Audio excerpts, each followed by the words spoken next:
Señor, mientras cantaba más tempranamente, tú traías a mi mente el pasaje cuando tú dijiste a Moisés, saca al pueblo para encontrarse con tu palabra, de acuerdo a uno de los manuscritos más antiguos. No contigo, aunque era contigo, pero el escrito dice con tu palabra. Inmediatamente después, tú mandas al pueblo a consagrarse, porque al día siguiente tú darías tu ley. Padre, tú has revelado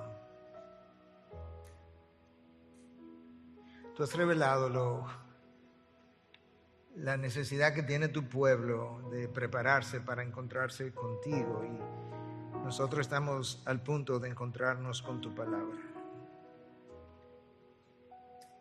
Y nosotros la leemos muchas veces como si fuera otro libro, como si fuera otro devocional, y se nos olvida que ella te representa.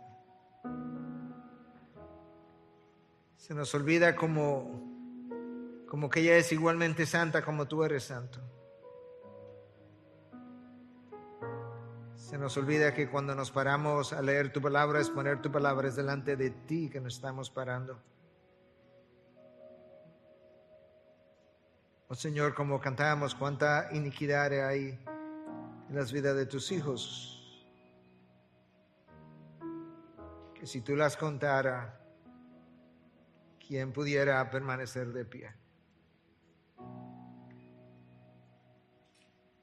Señor, nosotros hemos iniciado como iglesia un tiempo de ayuno y oración, pero no es tanto como para que tú nos dé cosas, sino para buscar tu rostro, para que tú escudriñes nuestros corazones, para que tú escudriñes nuestras mentes, para que tú pases una película delante de nuestros ojos y nos dejes ver todas y cada una de las cosas con las cuales tú necesitas lidiar delante de Dios. Que nosotros podamos recordar que antes de pedir tenemos que lidiar con nuestro propio corazón, como nos recordaba el pastor Joel. Señor, perdona la liviandad de la vida de muchos de tus hijos.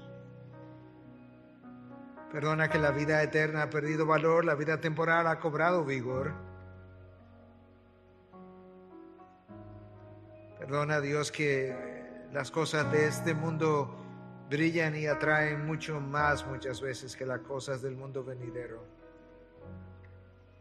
Esa no es tu culpa, no es que tú le has restado brillo a lo que nos espera, es que yo he ido quedando ciego como el que tiene cataratas y ahora no ve bien. Antes de exponer tu palabra, yo te pido, Dios, que tú remueva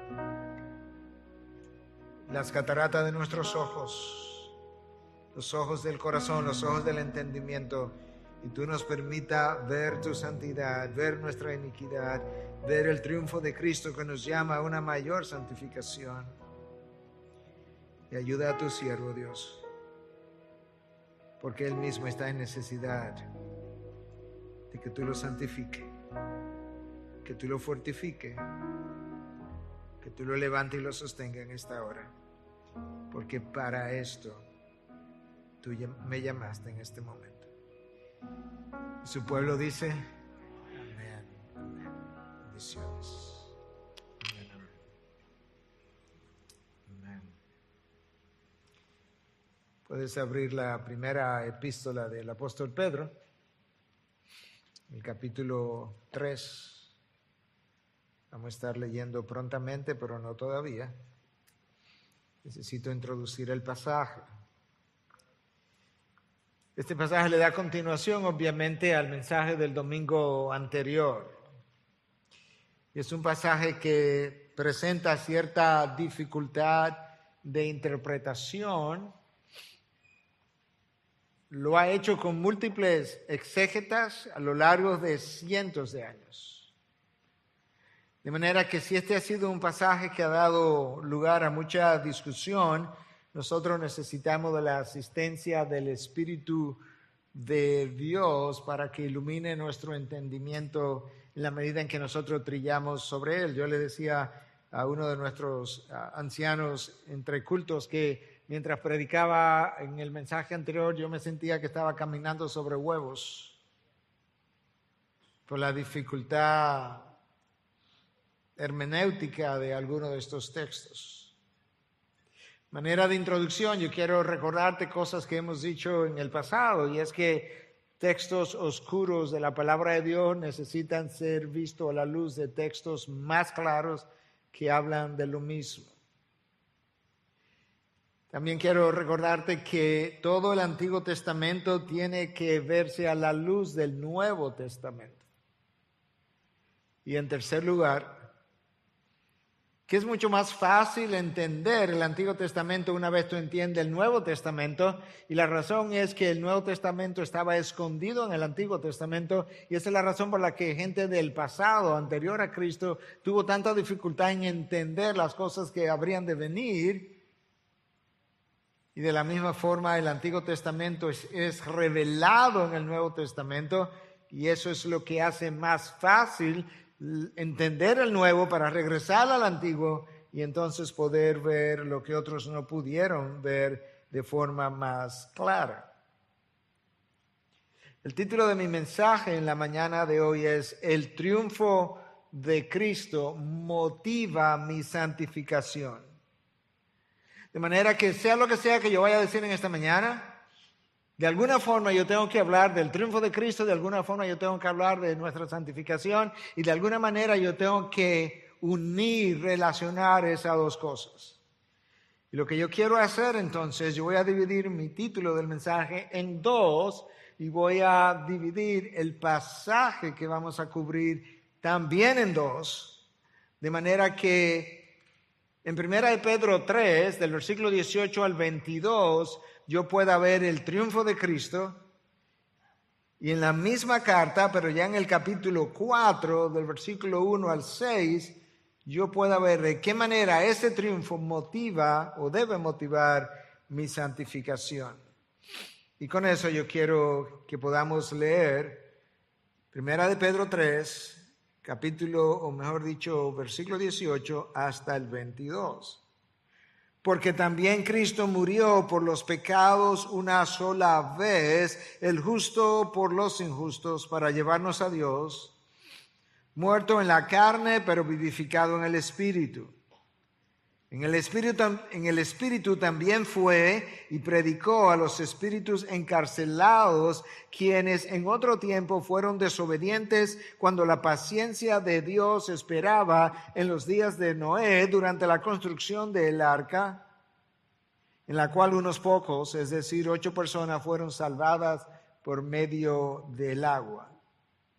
Y correspondiendo a esto, el bautismo ahora los salva a ustedes, no quitando la suciedad de la carne, sino como una petición a Dios de una buena conciencia mediante la resurrección de Jesucristo, quien está a la diestra de Dios, habiendo subido al cielo después de que le habían sido sometidos ángeles, autoridades y potestades. En el texto que yo acabo de leer, nosotros podemos ver la obra y el triunfo de Cristo de la manera siguiente. Lo podemos ver en la crucifixión, versículo 18. Lo podemos ver en la predicación de Cristo a unos espíritus encarcelados, versículos 19 y 20. Lo podemos ver en la resurrección de Cristo, versículo 21. Y lo podemos ver en la sesión, con 2 S, sesión de Cristo, cuando Cristo se sentó a la diestra del Padre. En la cruz, versículo 18, el justo murió por los injustos. Yo creo que eso está claro, aquel que no conoció pecado fue hecho pecado para que nosotros pudiéramos llegar a hacer justicia de Dios en él. Él sufrió en la carne, como dice el texto, y allí en la cruz él murió, pero cuando murió básicamente su cuerpo mortal, su cuerpo humano. El Espíritu de Cristo no murió, como claramente Lucas nos deja ver en el capítulo 23, versículo 46, cuando Cristo estaba ya a punto de morir, como él dijo: Padre, en tus manos encomiendo mi espíritu. Esa muerte fue necesaria porque había una deuda moral desde que Adán y Eva pecaron contra Dios, y alguien tenía que pagar por dicha deuda, ya que el mundo entero, toda la creación, había quedado bajo condenación, y allí Cristo ofreció su sangre. De manera que allí en la cruz Él triunfó sobre el pecado, habiendo vivido y habiéndose ofrecido sin nunca haber pecado, y lo hizo por el pecado de nosotros. Ahí triunfó. De su predicación a espíritus encarcelados, los versículos 19 y 20 nos dicen que en algún tiempo posterior a la cruz de Cristo, porque en el espíritu que sobrevivió a la muerte de la cruz, en ese mismo espíritu, el texto dice que Él fue y predicó a espíritus encarcelados. Ahora, la palabra ahí traducida como predicó no es la palabra evangelizo, que tiene que ver con evangelizar para salvación, sino que es la palabra griega keruzo, que tiene que ver con proclamar. De manera que en el espíritu que sobrevivió la muerte, el espíritu que le entregó al Padre, en ese mismo espíritu Él fue y predicó, proclamó más bien a espíritus encarcelados. La pregunta que tenemos que hacernos entonces, para comenzar, ¿qué fue lo que predicó? Porque no fue a predicar salvación. No, Él predicó su victoria, la victoria sobre el pecado y la victoria que pronto quedaría sellada en la resurrección. Y lo hizo a unos espíritus encarcelados. Escúchalo otra vez, versículo 20. Quienes en otro tiempo, estos espíritus fueron quienes en otro tiempo fueron desobedientes cuando la paciencia de Dios esperaba en los días de Noé, durante la construcción del arca, en la cual unos pocos, es decir, 8 personas, fueron salvadas por medio del agua. El texto hace referencia a unos espíritus, tenemos que amplificar eso, que en los tiempos de Noé, mientras Dios tenía paciencia por 120 años, Noé construyendo el arca, mientras Dios tenía paciencia contra toda aquella generación, estos espíritus pecaron grandemente y fueron encarcelados. Y los académicos han debatido por años el significado de este texto. Pero si te vas al Antiguo Testamento, recuerda que hemos dicho que en el Antiguo Testamento tiene que verse a la luz del Nuevo Testamento. Nos vamos a ir al Antiguo Testamento, y en Génesis 6:2 nosotros leemos que hubo un momento justo antes del diluvio, justo antes de Noé y el arca. Se nos dice que los hijos de Dios se unieron a las hijas de los hombres, se unieron en sentido íntimo. Se unieron a las hijas de los hombres, y que ellos procrearon y dieron lugar a una raza que en el libro de Génesis se escribe como una raza de gigantes. De esos espíritus nos habla Pedro en su primera carta, Pedro en su segunda carta y Judas en su carta. De manera que eso es lo que estamos haciendo. Estamos tomando el Antiguo Testamento y lo estamos poniendo a la luz del Nuevo Testamento. Pero resulta que cuando Judas escribe de estos espíritus encarcelados que pecaron en la época de Noé, él por alguna razón cita el libro de Enoc. El libro de Enoc no es necesariamente un libro apócrifo, pero fue un libro que los judíos aceptaron como un libro que podía darles cierto entendimiento de ciertas cosas, y que la comunidad cristiana aceptó por varios cientos de años al inicio. Enoc es el séptimo desde Adán, la séptima generación. Enoc fue el hombre que caminó con Dios, dice el libro de Génesis, y en un momento dado Dios se lo llevó justamente por la relación que Enoc guardó con Dios. Y de acuerdo a ese libro de Enoc, de forma clara, lo que ocurrió fue que ángeles creados en un momento dado para ser guardados en santidad, abandonaron su dignidad y fueron y se juntaron a hijas de los hombres hermosas y ellos dieron origen a estos gigantes. Esa fue la tradición que el pueblo judío aceptó por cientos de años y por lo menos hasta el segundo siglo de nuestra era. Es la tradición que el pueblo cristiano aceptó por lo menos hasta el siglo V de nuestra era y es la explicación que la mayoría de los académicos sostienen hoy en día. Cuando tú lees lo que Pedro dice en esta primera carta, lo que Pedro dice en la segunda carta y lo que Judas dice en su carta. De manera que Jesús fue entre su crucifixión y su resurrección en el Espíritu y le predicó, o más bien le proclamó a estos espíritus encarcelados que habían pecado en esa época,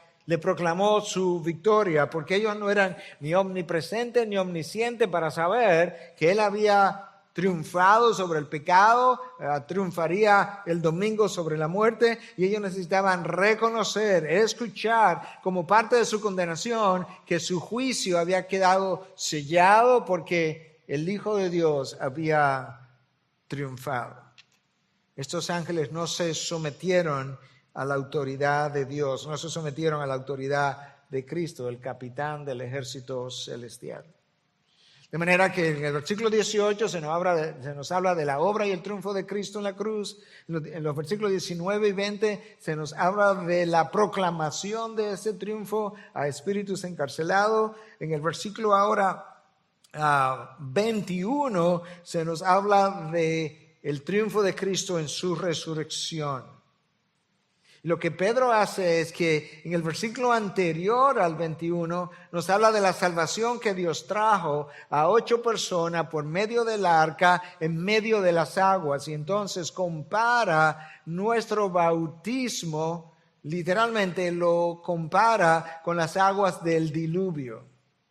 Y nos dice que de la misma manera que el arca fue como el símbolo externo de la salvación espiritual que Dios trajo a esas 8 personas, nuestro bautismo es el símbolo externo de la salvación que Dios ha traído, la salvación interna que Dios ha traído a mi alma. Escucha cómo la Nueva Biblia de las Américas lo dice, y correspondiendo a esto, el bautismo ahora los salva a ustedes, no quitando la suciedad de la carne, de manera que, aunque Pedro comienza diciendo el bautismo los salva a ustedes, inmediatamente trae la corrección, no quitando la suciedad de la carne, no quitando el pecado, porque el bautismo no hace eso, sino como una petición a Dios de una buena conciencia mediante la resurrección de Jesucristo. El bautismo es como el testigo, el testimonio de una buena conciencia que ha ido a las aguas del bautismo a testificar que ha creído, que ha aceptado, que ha recibido a Cristo como Señor y Salvador. Y entonces la persona que hace esta confesión está testificando por medio del bautismo acerca de su salvación, como el arca testificaba acerca de la salvación de aquellas 8 personas que estaban dentro de ella. Pero en realidad la salvación viene, ahí está al final del versículo 21, mediante la resurrección de Jesucristo. El apóstol Pablo claramente dice en 1 Corintios 15 que si Cristo no hubiese resucitado, tú y yo todavía estaríamos en nuestros pecados. De manera que, aunque la cruz de Cristo fue necesaria para el perdón de pecado, la salvación requería todavía la resurrección. Y mediante esa resurrección, Cristo nos trajo salvación. El triunfo de Cristo en la cruz, versículo 18.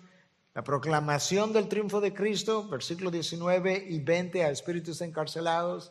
El triunfo de Cristo en la resurrección con la consecuente salvación nuestra. Y el versículo 22 en su sesión, cuando se sentó a la derecha del Padre, Él proclamó su triunfo porque allí Él fue reconocido como autoridad sobre todo ser creado. Escuche, quien está a la diestra de Dios, versículo 22, habiendo subido al cielo, después de que le habían sido sometidos ángeles, autoridades y potestades. Cuando Cristo se sienta a la diestra del Padre, en ese momento Él ocupó una posición de honor, Hechos 5:31. Él ocupó una posición de poder, Mateos 26:64. Él ocupó una posición de preeminencia, Efesios 1:20. Él ocupó una posición de autoridad, Hebreos 1:13. Él ocupó una posición de intercesión, Romanos 8:34. De manera que la posición de la derecha del Padre, el sentarse a la derecha, es simbólico justamente de autoridad, de poder, de dominio, de soberanía, de honor y de intercesión. Dado ese triunfo de Cristo, mencionado ahora al final del capítulo 3 con el que Pedro cierra, Pedro entonces comienza a hablarnos en el capítulo 4 de qué forma dicho triunfo debiera motivar nuestra santificación. Y nota cómo Pedro une los dos pasajes, porque él comienza el versículo 1 del capítulo 4 con un por tanto. Por consiguiente, dado lo que yo acabo de hablar acerca de la cruz, de la proclamación del triunfo y de la resurrección y además de la ascensión de Cristo, dado todo eso, por tanto, dice Pedro, puesto que Cristo ha padecido en la carne, ármense también ustedes con el mismo propósito, pues quien ha padecido en la carne ha terminado con el pecado, para vivir el tiempo que le queda en la carne, escucha, para vivir el tiempo que le queda en la carne, ya no para las pasiones humanas, sino para la voluntad de Dios.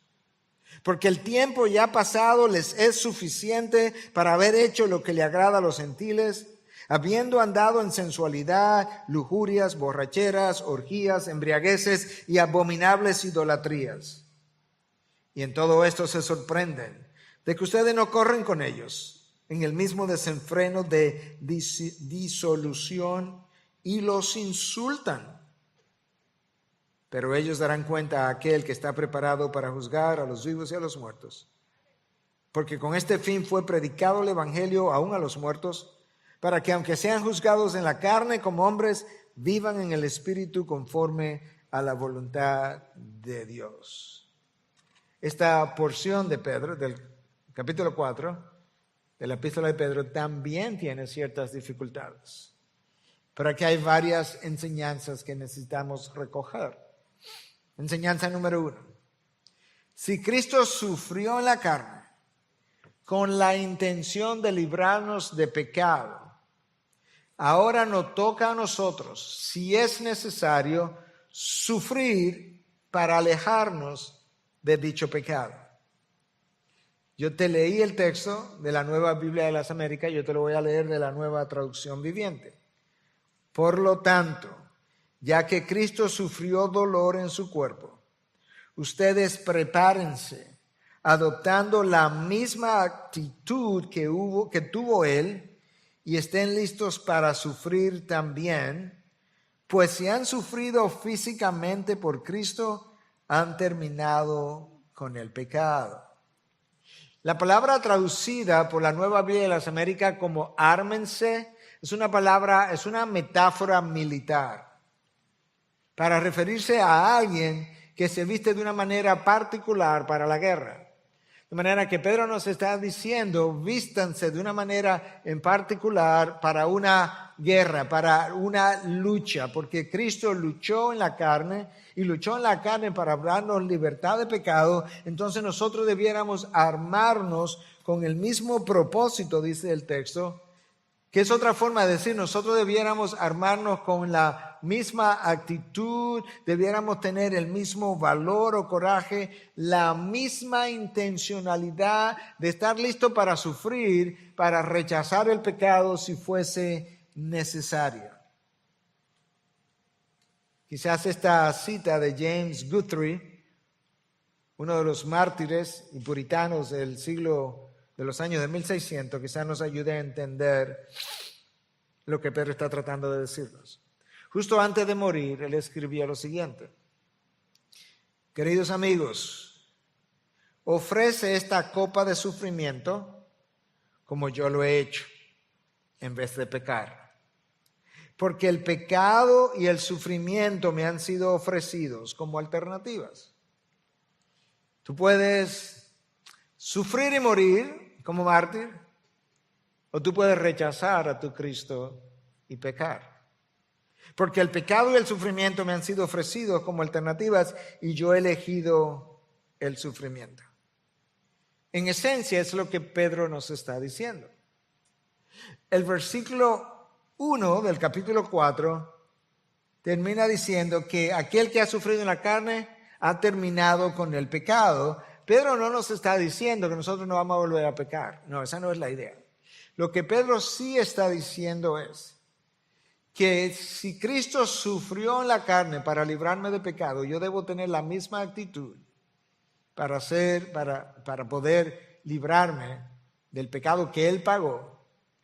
Entonces se supone que yo debo hacer cada esfuerzo para terminar con el pecado. Debiera haber una rotura con el pecado, como cuando tú tienes un pacto de paz, un tratado de paz con otra nación, y tú rompes el pacto de paz con esa nación, de manera que de ahí en adelante tú no vas a continuar caminando con dicha nación en paz ya. Pues hubo un momento en el que tú y yo teníamos como un pacto de paz con el pecado. Nosotros vivíamos en pecado, disfrutábamos el pecado, practicábamos el pecado, buscábamos pecar, pagábamos para pecar, gastábamos para pecar. Teníamos un pacto de paz, estábamos felices y contentos con el pecado. Y Pedro nos está diciendo, ahora que Cristo ha hecho eso, tú necesitas terminar con el pecado, romper ese pacto de paz, de manera que ahora tú entres como en guerra con el pecado que tú estabas en paz. Si Cristo estuvo dispuesto a hacer lo que hizo para librarnos a nosotros y nosotros somos los beneficiados, pues es como incongruente o irracional que Cristo se haya sacrificado de esa manera y que nosotros no hagamos nuestros mejores esfuerzos para alejarnos de aquello por lo cual Cristo murió. Si Cristo llegó hasta el fin dando su vida para librarme del pecado, es incongruente e irracional que yo no haga mi mejor esfuerzo para alejarme de aquello por lo cual Cristo dio su sangre. William MacDonald en su comentario sobre este texto dice: cuando un hombre sufre porque él rehúsa pecar, ya él no está controlado por la voluntad de la carne.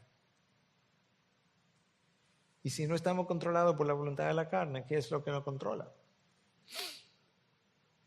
Versículo 2 y segunda enseñanza. La enseñanza es que después de venir a Cristo, la voluntad de Dios debe ser el timón de la vida del cristiano hasta que entre en gloria.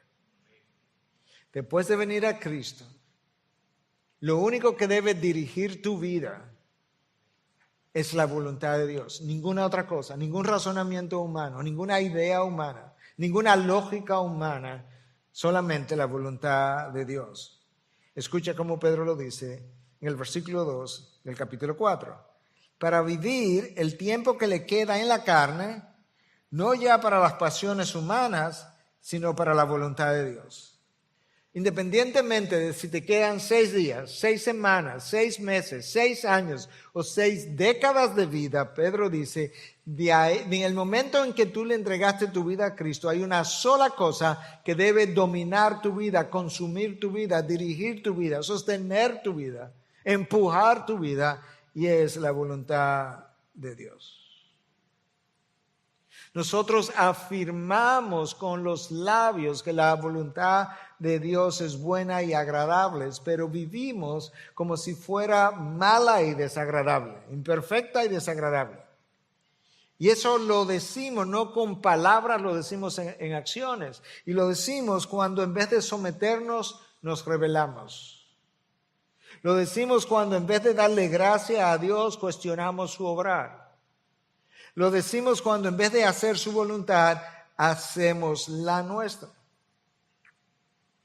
El ser humano ha mostrado desde la época de Adán y Eva que es tan obstinado en hacer su voluntad que cuando Dios comienza a oponerse a nuestra voluntad, nosotros tratamos por todos los medios de ver de qué forma Dios nos puede dejar hacer nuestra voluntad. El mejor ejemplo de eso, la mejor ilustración de eso está en la Biblia. Balaam era un profeta de Dios, se suponía. Balaam era un profeta para el pueblo de Israel. Los moabitas eran los enemigos de los israelitas. En un momento dado, los moabitas tienen un rey de nombre Balac. Y Balac quiere que Balaam, profeta de Israel, maldiga al pueblo de Israel de manera que él pueda ganar la batalla. Y entonces Balac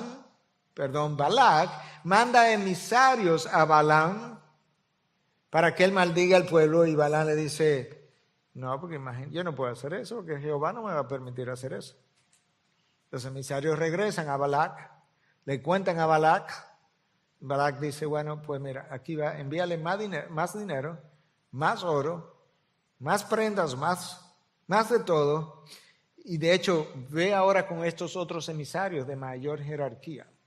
Cuando llegan a Balaam y le presentan eso, Balac dice, lo voy a poner en mis palabras, pero eso es el hecho. O sea, todo esto ahora para que yo maldiga al pueblo. Dame tiempo para yo orarle a Dios a ver si Él me permite maldecir a los israelitas. Balaam comienza a manipular, aparentemente, a querer manipular la voluntad de Dios para que Dios le deje hacer su voluntad, y Dios dice, yo lo puede maldecir. Bueno, pero que ellos me dijeron que fuera con ellos ahora donde Balac. ¿Tú quieres ir donde Balac? Así vete. Y camino, allá él se encuentra con Balaam. ¿Y tú sabes lo que pasó? El capitán de los ejércitos celestiales, el ángel de Jehová, se le paró medio a medio a la burra. Y la burra le habló a Balaam. Y resulta que la burra tuvo más sentido común que el burro que la iba montando. Porque ellos se ponen de dime y te diré. Burra con burro. Tú ves lo obstinado que el ser humano es. Hasta el punto que finalmente cuando Balaam no pudo maldecir al pueblo de Israel porque Dios no se lo permitió, Balaam fue e instruyó a Balac de que uniera, de que permitiera orgías entre que tomara a las mujeres moabitas, se las ofreciera a los judíos y que ellos tuvieran orgías, y con eso el pueblo de Israel perdió la batalla. Porque Dios maldijo al pueblo por su inmoralidad sexual. Así de obstinado es el ser humano. Nosotros necesitamos aprender a recordar, más que aprender a recordar las palabras de Dios para Pablo. En un momento dado, cuando Pablo está dando testimonio al rey Agripa, en el libro de los Hechos, capítulo 26, que Pablo le está contando al rey Agripa con un poco más de detalle, cosas que él no había contado en las ocasiones anteriores. Pablo cuenta su testimonio en el libro de los Hechos 3 veces. En esta ocasión él da un poco más de detalle y dice, la voz que me habló me dijo, Saulo, dura cosa es dar golpes contra el aguijón. Dar coces contra el aguijón. El aguijón era un instrumento puntiagudo, se colocaba detrás de las patas de los animales de carga cuando lo estaban entrenando, de manera que cuando ellos patearan en rebeldía, se chocaran con el instrumento puntiagudo y le doliera más y le causara ciertas heridas. De esa misma manera, nosotros pateamos contra la voluntad de Dios, nos duele más y con el dolor traemos más consecuencias sobre nosotros. Fallamos a Dios y pateamos la voluntad de Dios. Dice Chuck Swindoll en su libro El misterio de la voluntad de Dios que nuestro problema con la voluntad de Dios no es conocerla, no es conocimiento, es falta de pasión. Ni siquiera falta de pasión por la voluntad, falta de pasión por el Dios de la voluntad. Yo creo que si preguntáramos aquí, no lo voy a hacer ahora, pero si preguntáramos aquí, ¿cuánto nosotros quisiéramos conocer la voluntad de Dios para nosotros por los próximos 15, 20, 30 años? Yo creo que todos levantaríamos la mano, pero esa no es la pregunta que tendríamos que hacer, sino ¿cuánto de nosotros quisiéramos saber la voluntad de Dios para hacer la voluntad de Dios? Yo creo que ahí entonces estaríamos con, ¿quién quiere conocer la voluntad de Dios? Y todo el mundo hacia arriba. Entonces viene Dios y revela la voluntad para cada uno de forma personal. Y ahora, ¿cuántos de ustedes quieren hacer esa voluntad ya revelada? Y comienzan las manos a bajarse. Ese no fue el ejemplo que Cristo dejó. Cristo vino a hacer su voluntad. Él quería conocerla, Padre, que se haga tu voluntad y no la mía, pero Él quería conocerla para luego ir a hacerla y la hizo. El estar listo para hacer la voluntad de Dios requiere adaptaciones y cambios en todos nosotros. Yo recuerdo cuando no quería venir a Santo Domingo a vivir y hacer lo que hoy hago con mucho gusto, que requirió cambios. Yo tuve que cambiar y nosotros tenemos que cambiar nuestra forma de pensar, nuestras circunstancias, nuestras relaciones, porque las malas costumbres corrompen la buena moral. 1 Corintios 15:33. Nuestros compromisos, nuestras acciones y muchas veces incluso hasta nuestras creencias y en ocasiones hasta nuestra situación geográfica. Vete de mi tierra, vete de tu tierra y de tu parentela. ¿Para qué Dios? Dijo Abraham, por así decirlo, para hacer mi voluntad. Jacob, baja a Egipto, que allí te haré una gran nación. Una gran nación, pues hazme aquí entonces. No, mi voluntad es allí. O allí o no la tienes. Y Jacob bajó. Enseñanza número 3. Yo la voy a poner como el lenguaje dominicano y luego te leo el texto. Ya basta de andar en pecado. El versículo 3 nos hace una lista, te lo voy a leer ahora, de pecados típicos de nosotros cuando andábamos en la carne, pero lamentablemente muchas veces típicos de nosotros después de andar se supone de andar en el Espíritu, después de venir a Cristo. Escucha el versículo 3. Porque el tiempo ya pasado les es suficiente para haber hecho lo que le agrada a los gentiles, habiendo andado en sensualidad, lujurias, borracheras, orgías, embriagueces y abominables idolatrías. Wow. El mismo versículo en la Nueva Traducción Viviente. En el pasado han tenido más que suficiente de las cosas perversas que les gusta hacer a los que no tienen a Dios. Pero eso éramos nosotros un momento. Inmoralidad y pasiones sexuales, parrandas, borracheras, fiestas desenfrenadas y abominable adoración a ídolos.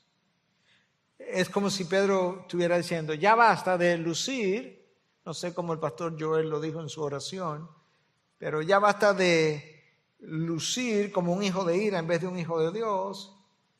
Y yo creo que él decía algo así como que a veces lucimos más como perdido en vez de redimido. Eso es lo que Pedro está diciendo, ya basta, ya tuvimos suficiente de eso, ya como que le dimos rienda suelta a la carne, ya como que disfrutamos la carne. Ahora yo necesito alimentar al Espíritu, olvídate de la carne, esto no es el tiempo de la carne. Y quizás nosotros vemos esa lista de que Pedro hace ahí y nos parece como un poco extremista y decimos, bueno, yo no participo de esas borracheras, de esas orgías, pero honestamente sensualidad es amplísimo ese término. Cosas desenfrenadas, cuando habla de fiestas desenfrenadas, ese término también es amplísimo. Porque es en esencia la celebración de los placeres de la carne que habitan en nosotros. Pero es una gran paradoja tratar de encontrar la voluntad de Dios y al mismo tiempo querer disfrutar de los placeres de la carne. Esas dos cosas existen en campos opuestos. Aquí la voluntad de Dios, aquí los placeres de la carne. Cuando estás aquí, no ve esto, ni lo quiere ni lo desea. Y si lo ves, no lo haces. Cuando estás aquí, te alejas de lo que está aquí. Tan lejos como el occidente está del oriente, así está la voluntad de Dios del pecado de nosotros. De hecho, cuando estamos en pecado, la única porción de la voluntad de Dios que nosotros pudiéramos ver es la necesidad de arrepentirnos para volvernos a Él. Ahora, cuando Pedro escribe a estos hermanos, yo estoy convencido porque he leído su segunda carta, la prediqué aquí por semanas. Ahora estamos en la primera carta y tenemos 13 mensajes en la primera carta y no terminamos. De manera que en la medida que tú te adentras en el estudio de la carta, tú vas como sintiendo el corazón del autor. Yo estoy convencido, Pedro no está escribiendo estas cosas como un apóstol que está a punto de traer juicio sobre los hermanos. No, le está escribiendo como un pastor que le duele las consecuencias de sus ovejas que están ahora distanciadas porque están esparcidas, están en la diáspora. Y saben que en la lejanía del cuerpo de Cristo está el peligro. Y que habiendo abrazado la cruz se han comenzado a alejar de la fe. Escucha lo que él dice en su segunda carta, que es como una continuación de lo que él está diciendo en la primera, en la segunda carta, capítulo 2, versículos 21 y 22. Pues hubiese sido mejor para ellos no haber conocido el camino de la justicia, que habiéndolo conocido apartarse del santo mandamiento que les fue dado. Les ha sucedido a ellos según el proverbio verdadero: el perro vuelve a su propio vómito y la puerca lavada vuelve a revolcarse en el cieno. Pero está diciendo, y yo creo que con corazón dolido, hubiese sido mejor que no hubiesen abrazado la cruz, que abrazar la cruz y luego volverse a sus pasiones carnales. Y para ilustrarlo de una forma que pudiera parecer casi hasta grotesco, habla de cómo el perro, después que vomita, vuelve a lamer su vómito. Es como yak. Enseñanza número 4. Cuando tú sales de ese camino de pecado en el que tú habías estado y emprendes un nuevo caminar de piedad, resulta que el mundo o las personas que te conocían en el mundo de pecado y que ahora te ven en el otro camino, a ellos les resulta chocante. Les resulta chocante y hasta te condenan. Escúchalo como lo dice el versículo 4. Y en todo esto se sorprenden de que ustedes no corren con ellos en el mismo desenfreno de disolución y los insultan. Nuestro rechazo a no querer seguir por el mismo camino hacen que algunos quieran insultarnos. Unos nos acusan y dicen, pues se pusieron locos. Pero eso es que la gente no puede comprometer tanto con la iglesia, porque mira, él perdió la cabeza. Personas de aquí en consejería nos han dicho eso. Otros le dicen, no, que ahora es un fanático, porque ahora todo es de que la Biblia, todo es que la Biblia, como si todo fuera la Biblia. De hecho, a mí mismo en una ocasión, hace años, que alguien me dijo, no, pastor, pero no todo es la Biblia, ¿no? Para otros somos unos aburridos, no aguafiestas. Y para otros vivimos el siglo pasado. Y yo decía, bueno, no, el siglo pasado fue el otro día.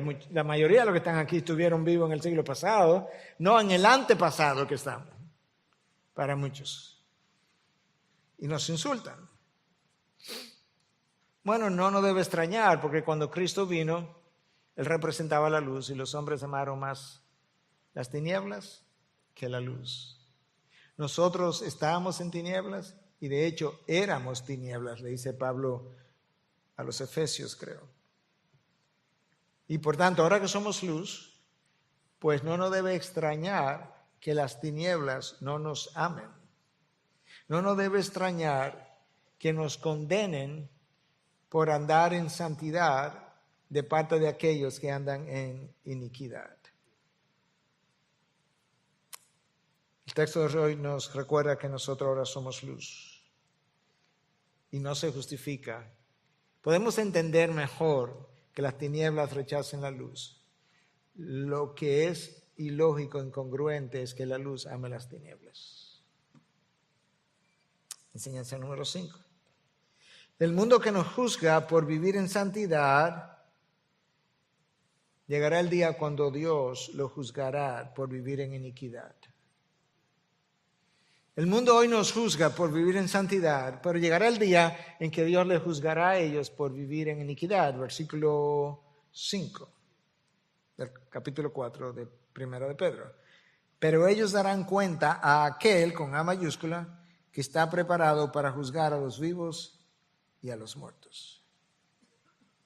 La mayoría de los hombres le tienen miedo a los hombres. Hombres, seres humanos me refiero. Le tienen miedo a los hombres y por tanto tienden a conformarse a las ideas de los hombres, lo que los jóvenes llaman peer pressure en inglés, la presión de grupo. Todo el mundo lo hace, todo el mundo quiere entonces como conformarse a ello. ¿Por qué? Porque nadie quiere sentirse como que no pertenece al grupo. Nadie quiere sentirse como fuera de moda. Y lamentablemente no solamente individuos se adaptan a formas de pensamiento de individuos, sino que hoy en día naciones temen el juicio de Naciones Unidas y se conforman a sus injerencias. Pero no podemos olvidar que hay un día de rendición de cuentas para el individuo, para naciones enteras y para Naciones Unidas. Por ahora, Dios parece todo benevolente. Dios parece solamente misericordioso. Dios parece olvidadizo de lo injusto. Dios parece permisivo del pecado. Pero llegará el día cuando los libros serán abiertos y donde los hombres, las naciones y las instituciones que forzaron a los hombres y a naciones a ir en una dirección serán juzgados y su juicio será grande. La maldad del hombre ha ido aumentando de tal manera que el hombre ya no se conforma con pecar de manera individual, sino que él quiere que las naciones le reconozcan el derecho legal para pecar. Y tú tienes ahí toda la ideología de género y todo lo que se ha hecho con el aborto y el derecho a la vida, o el no derecho a la vida. No, yo no solamente me conformo con que yo peque, yo quiero que me reconozcan el derecho y me celebren el derecho de yo pecar a nivel nacional. Entonces el pecado se vuelve nacional. Pero ahora resulta que las naciones no se conforman con pecar de manera nacional e individual, sino que las naciones poderosas quieren forzar a otras naciones a pecar con ellas. Y ahora tampoco nos conformamos con que esta nación del norte quiera forzar a esta nación del sur a pecar con ella, sino que tenemos a Naciones Unidas para presionar de forma colectiva a naciones individuales. Cualquier parecido con la situación actual no es coincidencia. Pero ellos darán cuenta a aquel que está preparado para juzgar a los vivos y a los muertos. Enseñanza número 6. En vista de que hay un juicio futuro, el Evangelio fue predicado aún a personas que el mundo juzgó y que hoy están muertas, pero que en el día de mañana vivirán para siempre conforme a la voluntad de Dios. Déjame leértelo en la Nueva Biblia de las Américas y luego en la Nueva Traducción Viviente. Porque con este fin, ¿cuál fin? El que acabamos de decir. ¿Y cuál fue el fin que acabamos de mencionar? Que hay un juicio final. Porque con este fin fue predicado el Evangelio. Si hay un juicio final y se predicó el Evangelio, se supone que es para que la gente crea y evite el juicio final. Fue predicado el Evangelio aún a los muertos, para que aunque sean juzgados en la carne como hombre, vivan en el Espíritu conforme a la voluntad de Dios. Okay, vamos a tratar de explicar ese versículo porque escrito así suena un poco confuso. Por esta razón, Nueva Traducción Viviente, ¿cuál razón? El juicio que viene. La buena noticia o el Evangelio fue predicada a los que ahora están muertos, a los que estaban vivos a los que se le habló de que había un juicio venidero, se les predicó el evangelio para que escaparan el juicio venidero, pero ahora están muertos en el momento en que Pedro está escribiendo. Aunque fueron destinados a morir como toda la gente, en otras palabras, aquellos que reciben a Cristo, nosotros vamos a morir aparentemente igual que todo el mundo. No parece como que tenemos ninguna muerte o sepultura especial. Ahora parece así. Pero vivirán para siempre con Dios en el Espíritu. ¿Cómo? Porque se le fue predicado el evangelio, lo abrazaron y lo creyeron. Entonces, a manera de conclusión, de traer el mensaje a una conclusión, y entonces ahora, entre la hora y lo que viene, estamos en el tiempo de la ahora y no todavía. Entonces, ¿cómo vivimos? ¿Cómo respondemos las enseñanzas de Pedro?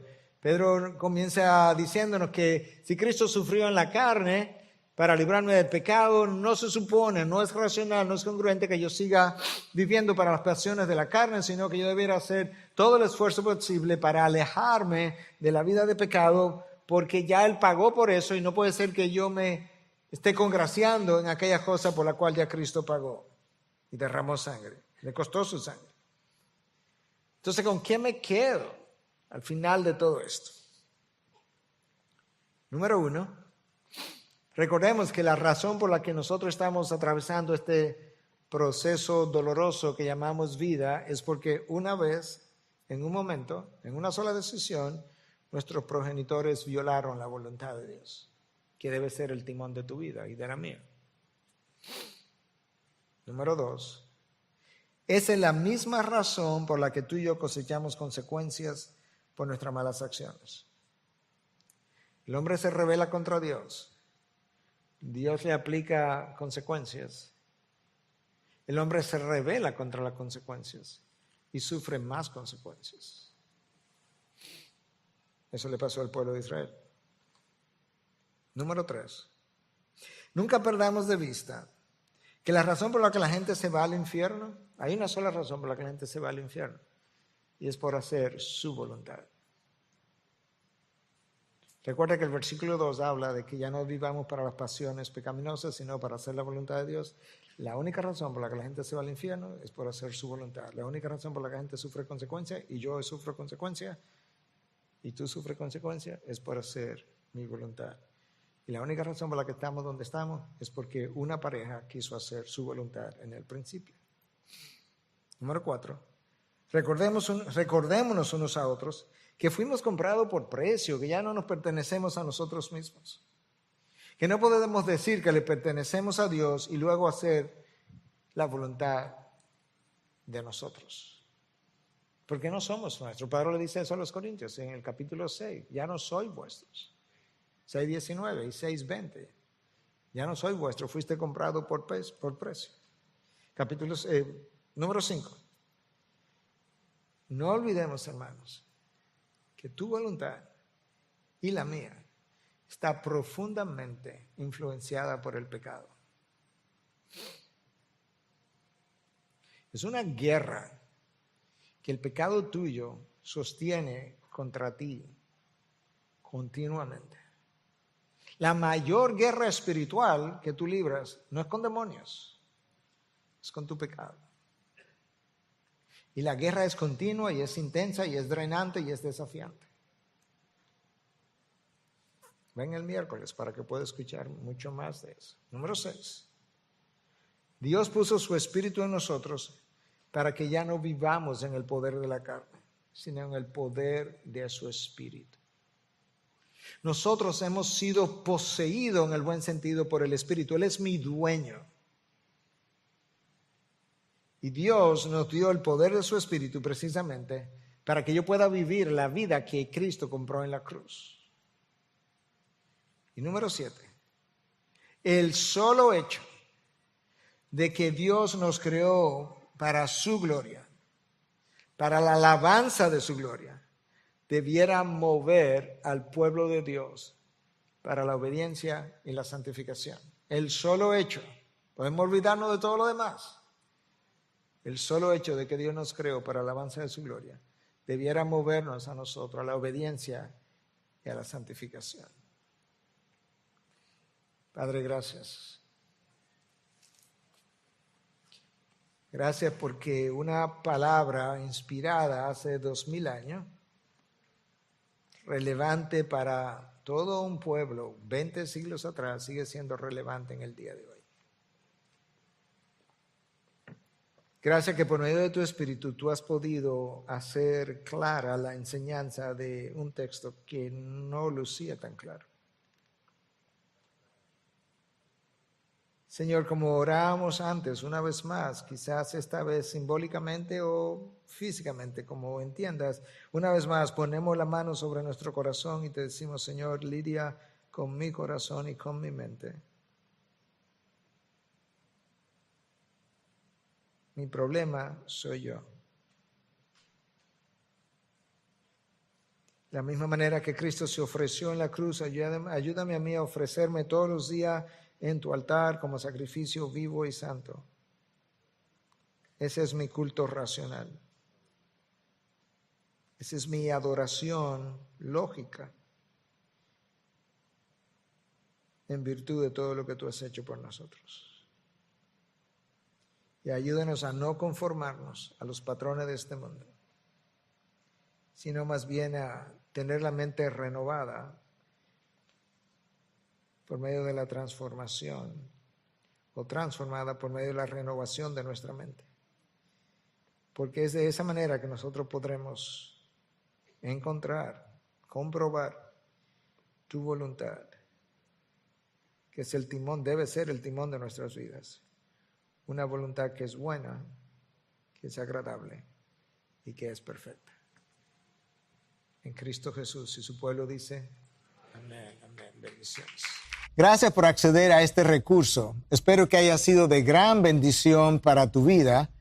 Te sugiero que te suscribas a este canal de forma que tú puedas recibir notificación la próxima vez que hayamos subido un nuevo recurso que pueda servirte de instrucción y bendición.